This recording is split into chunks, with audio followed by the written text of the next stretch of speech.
This is Are You With Me Right Now? It's my turn to introduce it. And I guess it's 018. Seems to be. Editing these podcasts has been really hard lately because, well, editing as in, listening to them and describing them afterwards has been total trash lately because I am very dysfunctional.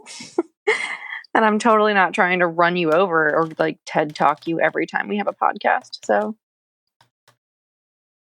in conversation and especially, or I don't know, in podcast adjacent stuff, I've been trying to speak more slowly and give you as much time as you want to respond.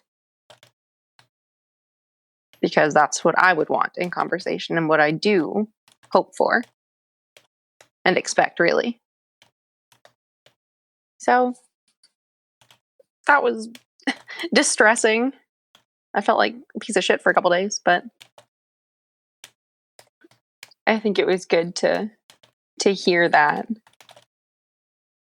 and get the reality check of like, Jesus, it's okay to shut up sometimes.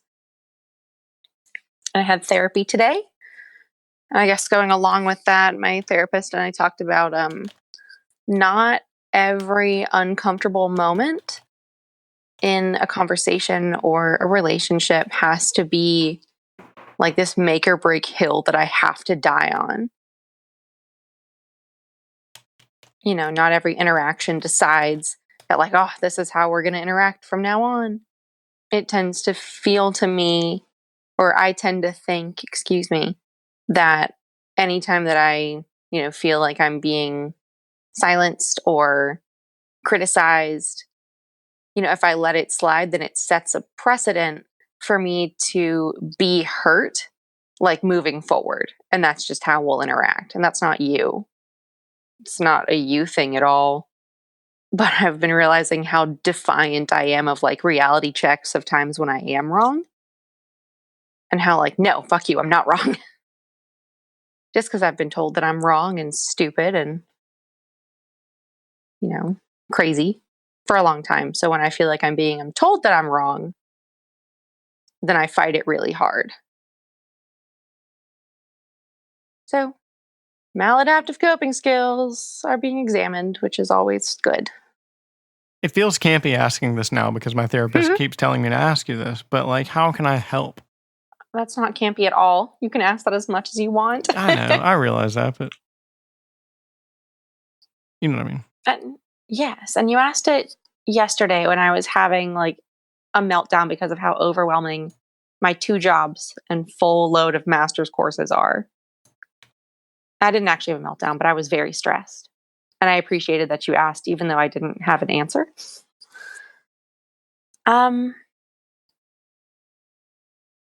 Seeing you will help a lot.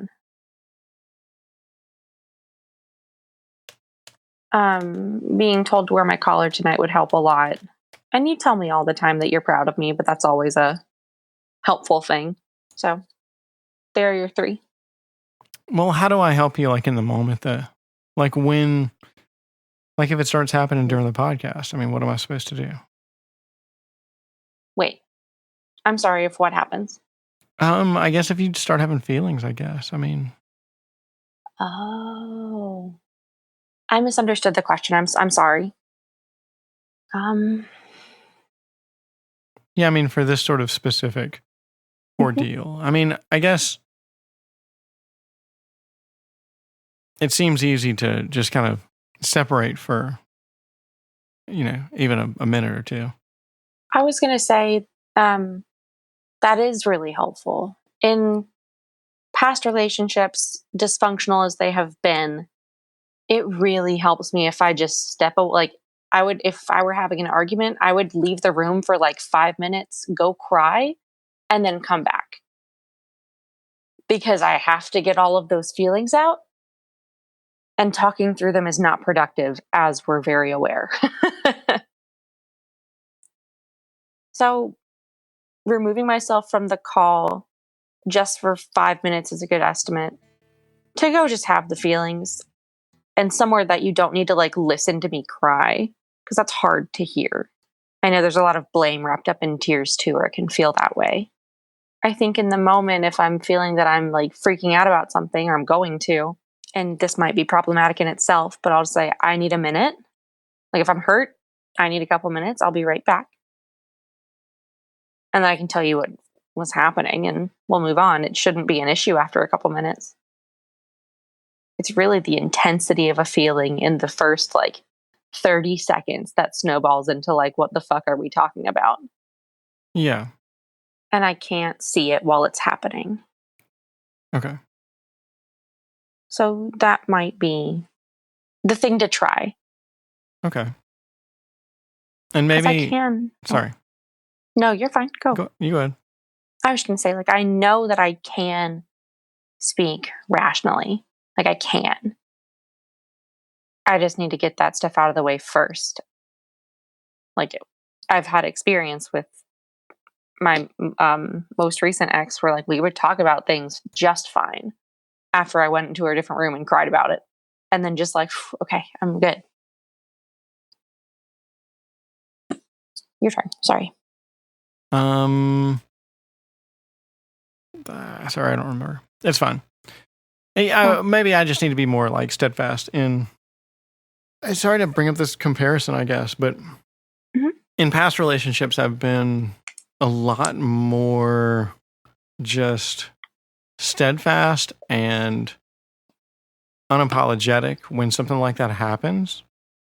Like I'll just kind of stand my ground and be very steadfast in that. As opposed to, I think with you, like I feel a lot more empathetic towards you than I ever have with another relationship. So when like someone starts to like kind of break down, I guess, then I just kind of get upset because it's easy for me to get upset in that sort of situation because you're normally such a sweet person. I guess it just kind of sucks to feel like I've hurt your feelings, maybe. Mm-hmm. Mm-hmm. And that's probably the best explanation I've really got. Because, yeah, I mean, normally I would just be like, okay, well, get over it, you know? And I've kind of done that with you before, like, oh, you'll get over it. But that was kind of in jest before, you know? I mean, I've done that in very serious arguments before. We're like, oh, you just get over it. Mm-hmm. And I don't know if I need to be, I'm not going to be that cold with you, you know, but. Please don't. Right. I know, I'm not. Thank you. But yeah, I don't know. We just try a slightly different approach to when we kind of see that argument start to happen. We'll see. It makes my heart really happy that you're really empathetic towards me. Like, I feel like I am. Or more empathetic towards me. Yeah. And I'm really sensitive, oversensitive to, you know, not enough empathy. So really, you can always take me with a grain of salt in that I've never called you a trash person. I'm never going to. I hope I've never like made you feel that you are one. But I think I need to back off of, or I know I need to back off of telling you to like cultivate empathy because shit, you love the fuck out of me. Mm-hmm. And you never fail to show it. So I'm going to do that. But I appreciate that you're sweet with me. That makes me happy. You're welcome. And I think that is what came after that is the root of why we have like arguments about nothing sometimes. Or I guess the last one. That's all I'll speak about is the last one that wasn't in the episode. Because like I just cry. I just do. I don't know how to stop that. Maybe I will eventually. But I'm kind of ready to be saddled with that one forever. Like I just cry a lot. And I think that when I cry, it really does come across as like, you have hurt me. And I wonder if and how I can help to change that perception for you. I think that's what I'm trying to do by saying, like, I'm going to go cry in the other room for a minute and just get it out because it's not even about you. Like, that is just my reaction mechanism. And I think a lot of times when I cry, I know that when I cry, it's not to blame you. It's not to make you feel bad. I don't want my tears to be like something that pushes you away from me or that hurts or that makes you feel hurt. Because I don't think they're going anywhere.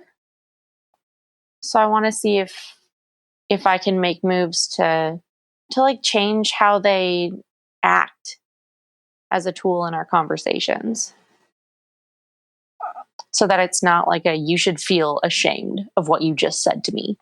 It's just this is normal and I'll be fine in 3 minutes. Yeah. Okay. That makes And sense. I know, okay, good. I know it's very frustrating to have someone who is honestly or who feels as overwhelmingly as I do. Like, I do know that. I'm doing all I can about it. So I understand that this is not always what you want to deal with in a conversation that doesn't have a lot of connotation for you. You know, if it's not a big deal, you're like, why the fuck are you crying this much? But I think it just kind of is and is for me right now. But I don't want it to act as like a blaming tool for you. I know where you come from. Thanks for being a loving partner, man. You're welcome. I love you. I love you too. I think my food withdrawal is going away. That's good. I'm less of like a nauseous bitch right now, so yay. Yeah, I don't know. I've noticed that for better or for worse, I don't know. I seem to have a lot more feelings lately. Not like today, but You've been down throughout a bunch of May, so I agree with that. There were multiple events that contributed to that, of course, but yeah. I've noticed too that you're a little more, I don't know, you've just been feeling more lately. Yeah, and that's dumb. What? Why? I don't know. It's a joke. I'm kidding. Hashtag gay. Feelings are my job. Stick to what you know. We got kind of a lot out earlier today. Yeah. And I feel a lot more relaxed after therapy. The idea that I don't have to be that I don't have to enmesh myself in family boundaries and don't have to make like every uncomfortable moment a fight for survival is very calming. Like, I'd never heard either of those things before. I just feel a lot more relaxed. Because when I listened to the fight.mp3, my heart was pounding. I was sweating. Like, I cried a little bit. For context, we edited a fight out of episode 17. We just decided to have a little spat there. And not, I mean, we say fight, but it wasn't really. Fair. It wasn't really anything horrible. Mm-mm. Nah, spat's a good word. It was just a little baby, like we picked at each other for nothing, really. Yeah. Which was mostly on my feelings. So sometimes it'd be like that. I am sorry for that though. Listening back, it was I couldn't even follow my train of thought. It was upsetting. So sorry that was a confusing little why are we fighting moment. Yeah, it didn't really make sense. But again, that was another episode where we said at the top of the episode that we were tired. Oh, I was laying in bed. And it has been a fucking month. So I believe it. Thank you for context. You're welcome. But listening to it, because we saved it unedited, it's obviously not in 017. But it was your idea to just save it in a folder and listen to it to be like, why did this happen? Like, where did it come from? And I listened to it and my heart was pounding. I was so physically uncomfortable. Like my cortisol was through the fucking roof. All right, it was not scientist. cool. It was suck my dick, okay? That's funny. It was not fun. I was so stressed. So I think that just reinforced that it really feels like a fucking survival fight. Like it's fight or flight. To be in an emotional situation is like, I feel like I'm in danger. Like, in what way? Like, what do you mean danger? Not like you're gonna physically hurt me. Not like Right. that. Although I have been subject to witnessing a lot of violence. So, I mean, I might associate that with like verbal discord, but Like, I guess, what were your feelings during that? Because I guess what happened was I just made a joke, and the joke didn't land. You didn't get it. And it was kind of dumb anyway. I mean, I just didn't feel like explaining it because I felt like it was a longer explanation than was worth. Because I would have explained it, and then you would have been like, oh, that was dumb. And I would have been like, yep. And then, yeah. So that's kind of where I came from on it. That's why I was like, I'd rather just, talk about something else. Yeah. And unfortunately, I do not play that very well with let's just move on. Like, I cannot. So that's why I'm saying, like, I just need to fucking go cry about it, then I'll be fine. I'll be like, okay, next. Yeah. But not in like a really upset way. Just like, okay, done. And that goes with, I do not take being like shut down or what I perceive as being shut down, whether it's that or not. Being told to like, all right, be quiet, we're done. Yeah. Which is not what you are doing necessarily. That is what that sounds like to me though. Right. And I fight that very, very hard. Yeah, that's certainly not what I was doing. So, like, how do I make that more clear? I'm really not shutting you down. It's just this is we're kind of getting hung up on something that's really not worth talking. It's like, this is just dumb. I made a dumb comment. And like, it was me that made a dumb comment, and I just didn't feel like talking about it anymore because it was so dumb. You know what I mean? Mm-hmm. So I guess, how do I convince you, I guess, for lack of a better term, of the best way to fight against that is for us to podcast in the same room, honestly.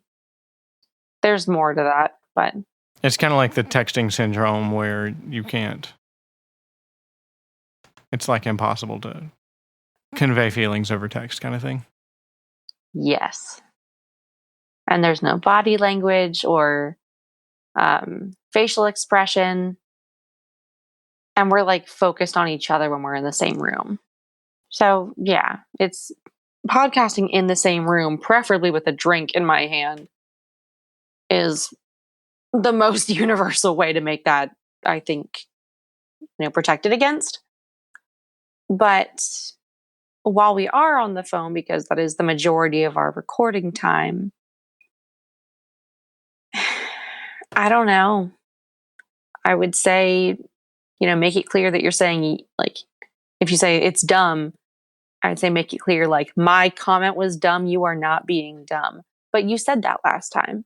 And I still was like, what the fuck? So I don't know. I think the time to step away was before that. Okay. I don't know. Sorry, that's unsatisfactory, but I don't know. Usually I know exactly what I'm feeling in that moment. And listening back, I can usually remember, like, oh yeah, that's what clicked in my head. But this one was just a mess. Yeah.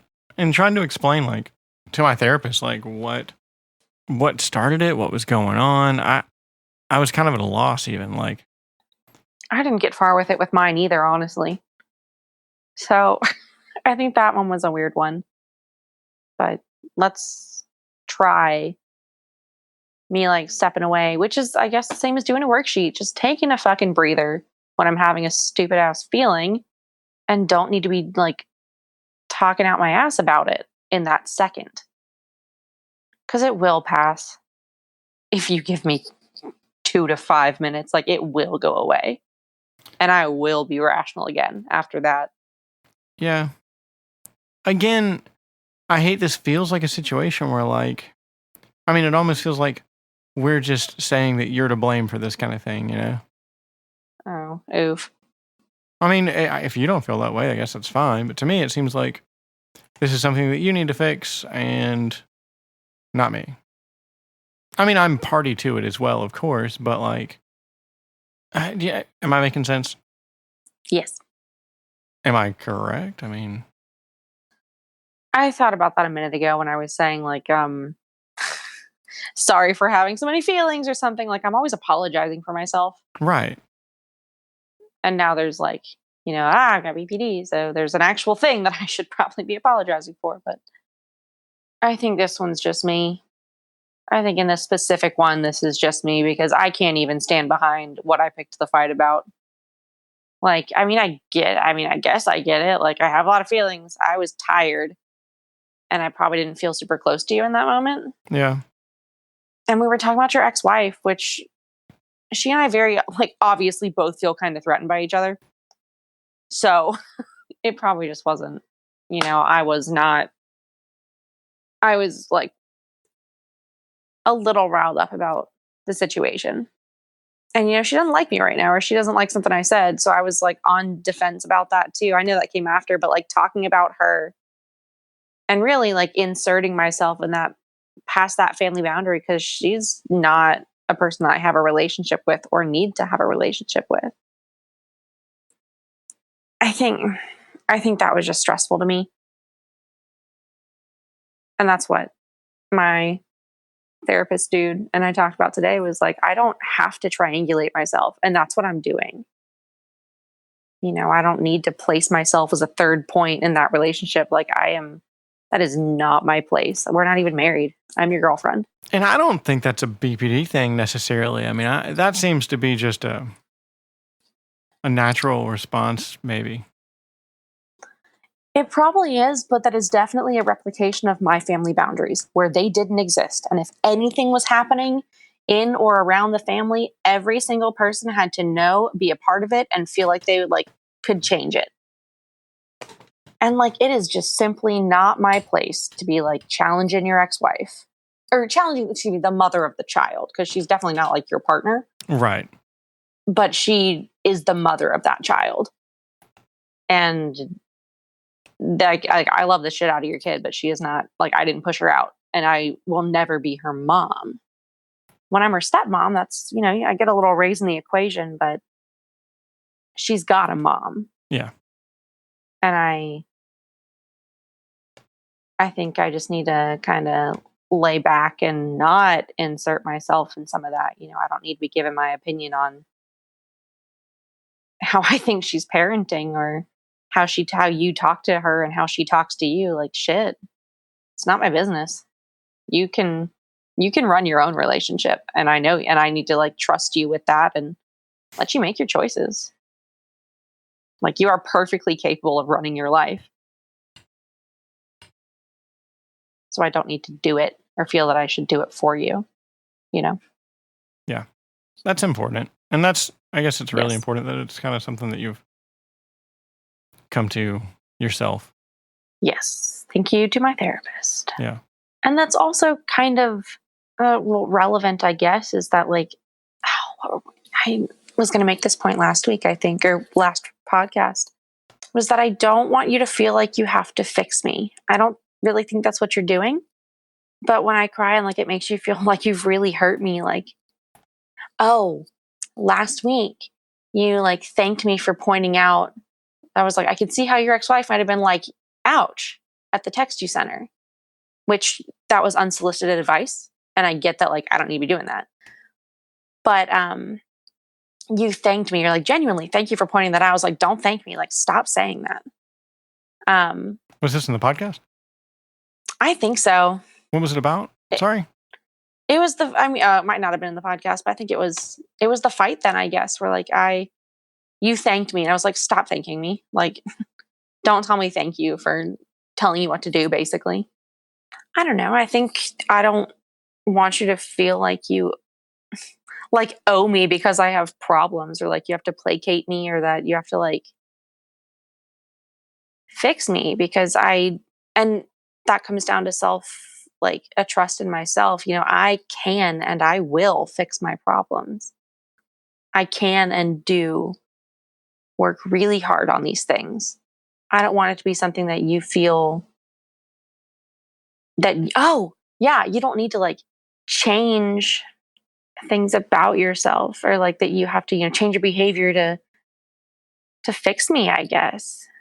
I don't know. This is less coherent than I originally intended it to be.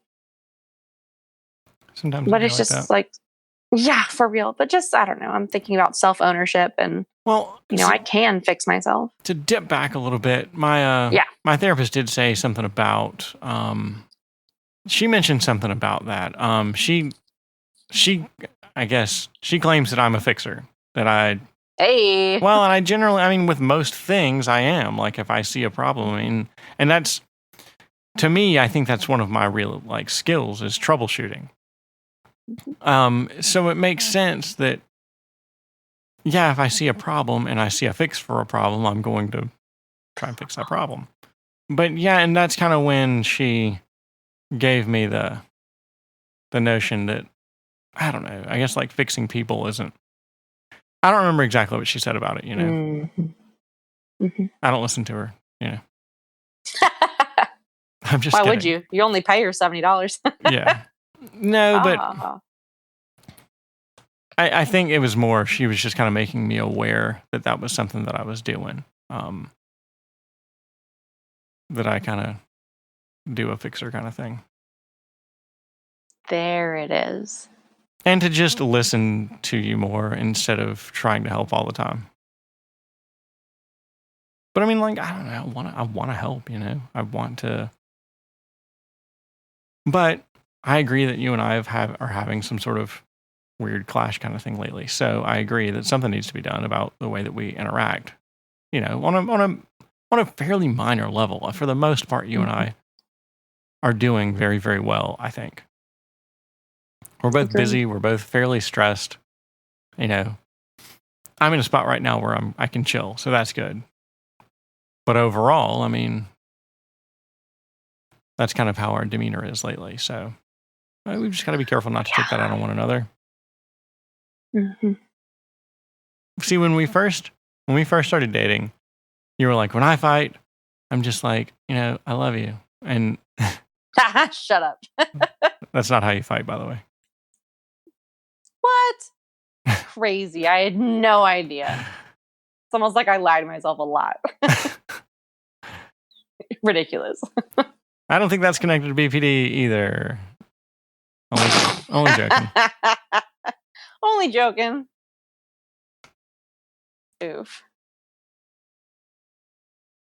And that was true with our like minor disagreements. These are like actual fights. And I don't think I've had actual fights before. Yeah. With resolutions that weren't breakups. Right. So I haven't really known how I fight. I've never been engaged in a real fight. Yeah. And I mean, we call them fights. We've had some disagreements over some core values, which is tough. I mean, that's, Mm-hmm. that is an actual conflict there. So they've been deep. Yeah. I do want to point out that most of them have started with like, hey, let's talk to each other like we love each other, because we do. Mm-hmm. And then it hits a point where we're like, all right, fuck this. But I do make an effort. I make an effort, I promise. Yeah, we both do. Not be a... Yeah, I know it. But we're back here now. You mentioned that. You're right. We're pretending to get along, so everybody on our podcast will think that, we're doing well. Gotta take care of the kids. We've got to maintain that appearance. Oh my God. Smile for the pictures so we can put them on Facebook and everybody thinks everything's perfect. Yep. Edit out the 3 fights we've had in this podcast. Yep. Like in this episode. Yep. They'll never know. That'll be some bonus content for our Patreon Stop. subscribers later. Give us $10 and we'll send you the fight. I became a patron for my favorite block printer today. I'm not even ashamed. I'm so excited to get mail from her every month. Oh, cool. Yes, I'm so excited. I mean, it makes sense. You and I have very different approaches to communication, though. I'm very direct. I don't see the point in like flowery language or whatever you want to call it. Soft language, whatever. You know the name for it. And you do. And it's. But I see, and I mentioned this to my therapist, I see the value in that because I see the way that you interact with people, like new people, like my friends and stuff. And I realize it's because of how you are. I mean, it's the whole package, you know, you're very warm and inviting and you're very sincere, but you're very careful with your words. You're very soft. What's the word? Tell me what the word is, please. I mean, careful, gentle. Yeah. Sounds like you got it right. Picky. Intentional. I don't know. Yeah. There's a different word there too, I think. I've heard you mention it before about using different language to be thoughtful? Yeah, I guess so. I don't know. I can't think of it either. But I feel like I just use practical, direct language, you know, just to kind of get to the point. An engineer and a social worker walk into a bar. Yeah. Pretty much. Yep. And yeah, I really value just listening. And you really value like practical fixes. And when anyone talks to anyone, you know, what they give is what they like to receive. However we treat somebody else, we're really just showing them how we want to be treated. We talked about this with compliments. You know, I love when you tell me that you think I'm beautiful. That is just my favorite shit. Like, I love it. Yeah. And so I call you handsome every 5 seconds because, like, handsome man. But and I enjoy stuff like that. Good. But that just comes naturally to me. It's what I give away, what I like to get. Yeah. So it makes sense that, you know, if I'm going through something tough, you're very practical and you care a lot about me. So you want to make that shit feeling go away like as soon as possible. You want to fix it. But as we noticed after I went to Overeaters Anonymous, which I hate this program and also need it. It's my like supplement now to ACA. I don't hate it. I really appreciate it. I'm not trying to be a bitch. It was just really, really hard to go. And it was really hard to be there and participate and be like, haha, I'm really ashamed of this. Now I have to talk about it. How do you feel about it now? Acknowledge it. Because at first, yeah, you were super ashamed of it and you didn't want to be there. Did that feeling ever go away? I aggressively wanted to leave. The whole time? Yes. Okay. It is not there now. I'm thinking of going to meetings every 2 weeks. I mean, the goal is always every 1 week, but I don't have time for that shit right now. The goal is every 2 weeks. I think it is really important and it's another piece of like my recovery, but ACA is still the underlying everything. Like that is my parent frickin' program. Everything else is born from ACA for me. I think it's gonna be a really good supplemental thing.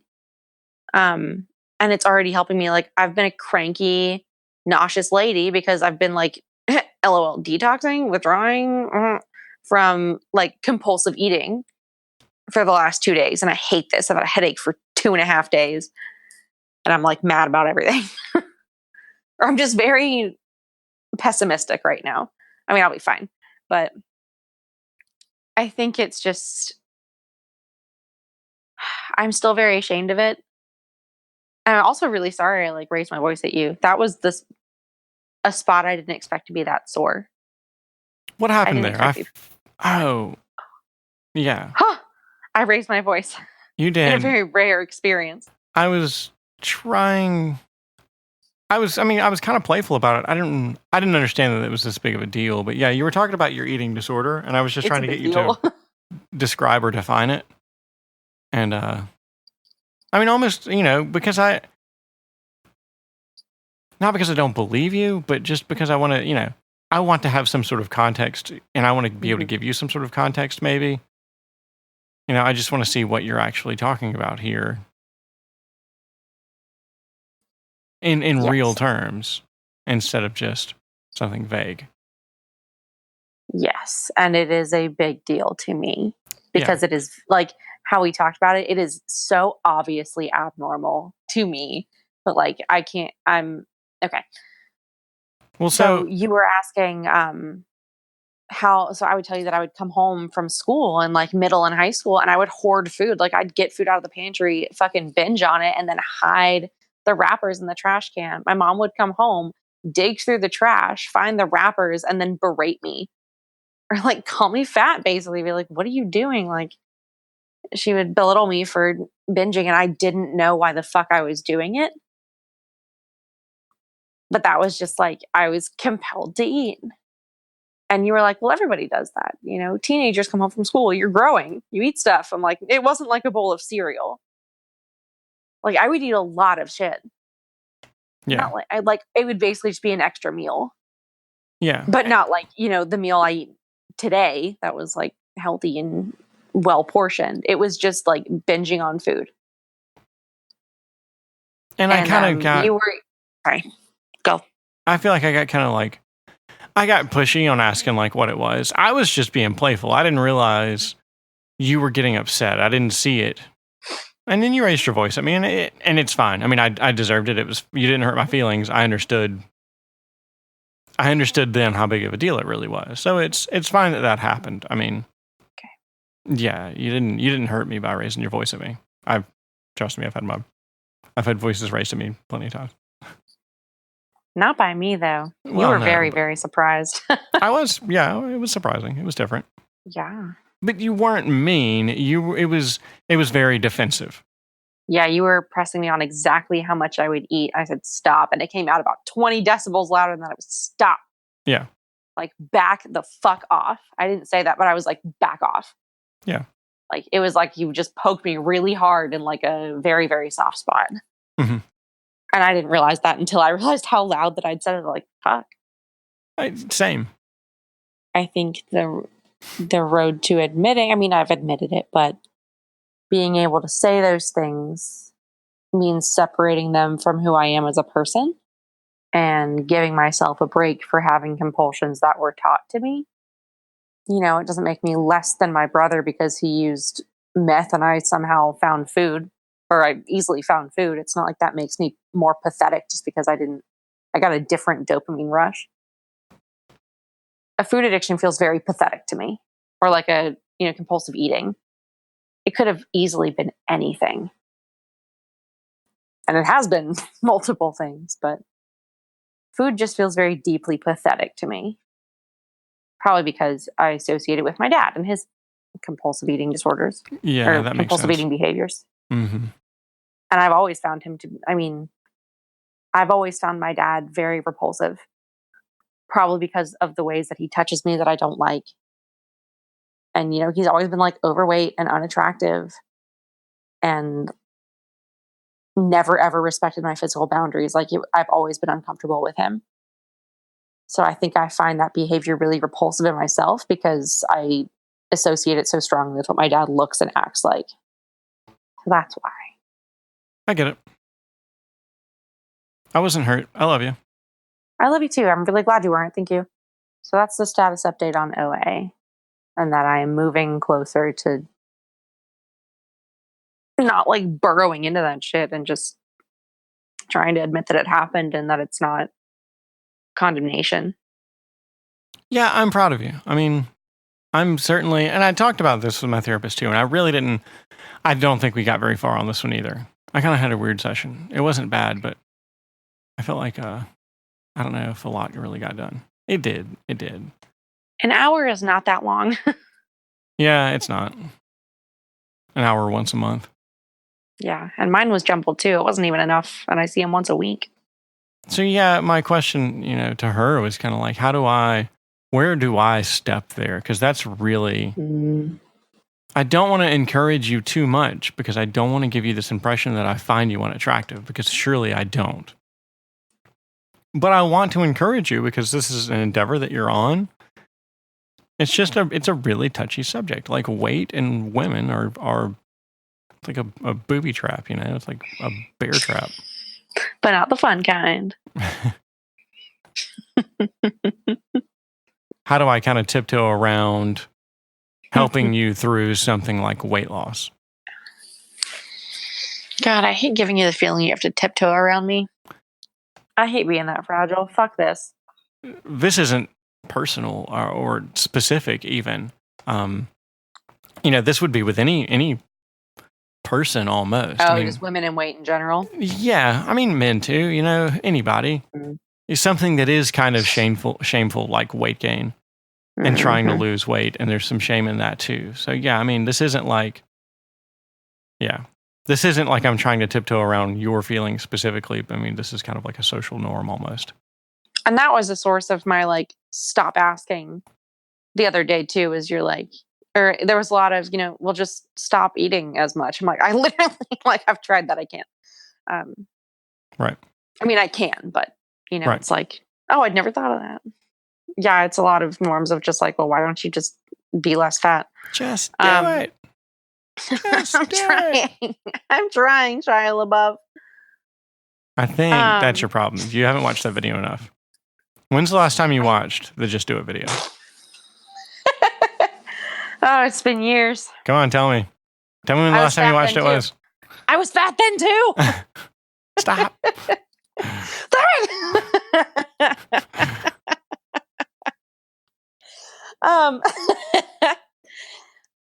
Now you need to just do it for watching that video. Just do it. Just do it. Just watch that video. Oh goodness, that's the name of the episode, I think. Just do it. Don't let your dreams be dreams. Okay. I know the cliches. To answer the question, I know. Okay. To answer the question, I truly don't, like, I know that you don't think I'm unattractive. Like, we would not be fucking this much if you were not incredibly attracted to me. Mm-hmm. And vice versa. Like, Christ, you're so hot. No, I know you're very into me. So it's not, that hasn't been a concern, honestly. It's definitely been a motivator or like a fear for me in the past. But that is not what's like driving this in this relationship, which is really nice. I feel very secure in like the way that you think about me, like at least physically. Mm-hmm. Well, okay. Actually, that was I know. about to be like, yeah, that one's just really obvious and really like easy, or it's concrete. Yeah. We fuck all the time, so you're obviously physically attracted to me. I don't know, and you like put your hands on my tummy and stuff, which I like. It's very sweet. Okay, but I know that's genuine. Tell me you're proud of me, literally as much as possible, because I'm a little fat girl, and I'm a little. So tell me you're proud of me. Yeah. We haven't done a lot of that lately either. No, I've been doing it in half measures. Like, I really want to be little. Like, when we talked about taking the kiddo to a cosplay thing, I'm like, let me come. We're going to be a cute little cosplay family. Yeah. Ah! Like, being taken to a con with y'all would be the most fun little experience, I think. Because I get to dress up and, like, she and I can just hang out. And run around to, like, find characters and stuff. Yes, I need to be little. Yeah, tell me about me. That makes me feel little pretty much immediately in such a good way. That I'm proud of you. Yes. Okay. I love that. I kind of forget what the question was. How do I help with your weight loss endeavor without doing damage? Make me smaller plates. Because you make my plate whenever we're anywhere. Yeah. Like at your dad's house, at your house. This is a practical one. Like, please give me a few smaller portions. Not that you like do big ones, but because I eat what is on my plate. Okay. I do. Or if that's like a lot of pressure or whatever, just I'll make my plate. But I like that you do that. No, yeah, that's something easy enough. It's really sweet that you do that. I like that a lot. It's very caretaker. I think that's kind of it for the moment. Just encourage me. Okay. And be okay with me telling you like what I ate. Because if I'm like, I was probably going to text you if we hadn't podcasted and been like, I didn't eat like shit today. Like I think I had a popsicle after dinner, but I like ate really well. And I literally sat in front of a vending machine at work today and I got nothing out of it. And that's big for me, at least for like day 3. So just be receptive to me telling you like tiny little food shit about myself through the day. Mm-hmm. But, like, I didn't do something dumb. Like, Daddy, I only ate this much and I feel good. Good. That's kind of it. That's all I need. Okay. Anyway. That's about all. That's about all. Peace out. Peace out.